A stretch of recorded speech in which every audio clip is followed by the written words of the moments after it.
وزیر مذہبی امور مفتی عبدالشکور رحمہ اللہ، جن کی آج ایک حادثے میں شہادت ہوئی ہے، اللہ تعالیٰ ان کی اس شہادت کو قبول فرمائے۔ رمضان المبارک کے مہینے میں ان کے ساتھ یہ حادثہ پیش آیا ہے۔ مجھے خود آئی جی صاحب کی طرف سے پیغام موصول ہوا اور اس کے بعد سے لے کر اب تک ہم یہاں پر موجود ہیں، اور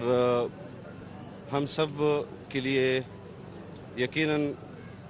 جو لوگ اس دنیا سے جاتے ہیں، کوئی صدمہ اپنے خاندان کے لیے صدمہ ہوتا ہے، کسی کا اپنے علاقے کے لیے ہوتا ہے، لیکن مفتی عبدالشکور صاحب رحمہ اللہ، ان کا حادثہ جمعیت علماء اسلام کا نقصان ہے، پورے پاکستان کے لوگوں کا نقصان ہے، اور ان کی جو خدمات ہیں قومی اور ملی، اس کو انشاءاللہ پاکستان میں تا دیر یاد رکھا جائے گا۔ اس وقت ہم غم میں ہیں، اور اللہ تعالیٰ ہمارے لیے ان کی اس غم کو برداشت کرنے کی توفیق عطا فرمائے، ان کے خاندان کو توفیق عطا فرمائے، ان کے لواحقین کو، ان کے رفقاء کو۔ یہ صرف جمعیت علماء اسلام کا نقصان نہیں، بلکہ تمام سیاسی، مذہبی اور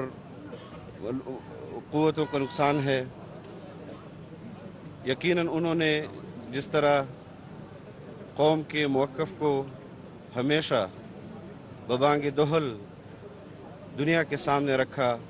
اسلام کا موقف ہمیشہ دنیا کے سامنے رکھا، انہوں نے جو امانت ہمارے لیے چھوڑی ہے، ہم انشاءاللہ ان کے ساتھ اور اپنے اسلاف کے ساتھ، یہ ہمارے لیے قوم بھی دعا کرے کہ ہم ان کی اس امانت کو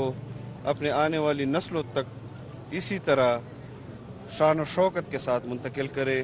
میرے پاس الفاظ نہیں ہیں، ہم اس وقت غم میں ہیں۔ ہمارے لیے دعا کریں کہ اللہ تعالی ہمیں صبر جمیل عطا فرمائے، ان کے لواحقین کو،